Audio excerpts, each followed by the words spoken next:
હરિયાણામાં ભાજપ તરફી વલણોને લઈ સરકાર બનાવવા કવાયત તેજ. ધર્મેન્દ્ર પ્રધાન અને મનોહરલાલ ખટ્ટર વચ્ચે થઈ મુલાકાત. પીએમ મોદી સાંજે 7 વાગ્યે પહોંચી શકે છે ભાજપ મુખ્યાલય.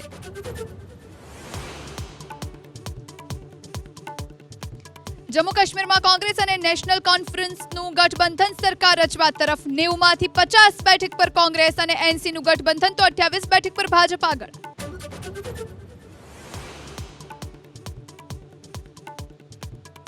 ખેડા જિલ્લામાં ઉચ્ચતર માધ્યમિક શિક્ષણ વિભાગની ગંભીર બેદરકારી. શાળાની જગ્યાએ સિંઘાલી શાળાના આચાર્યએ મકાનમાંથી પ્રશ્નપત્રોનું વિતરણ કર્યું હોવાનો આરોપ.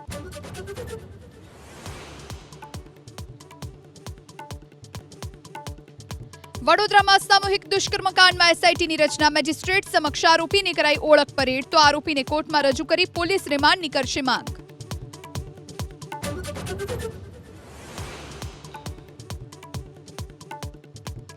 દાહોદના સંજેલી પોલીસ સ્ટેશનના લોકઅપમાંથી પોક્સો એક્ટ હેઠળના આરોપીઓ ફરાર. કોર્ટમાં રજૂ કરવામાં આવે તે પહેલા આરોપીઓ ફરાર થતા પોલીસમાં દોડધામ.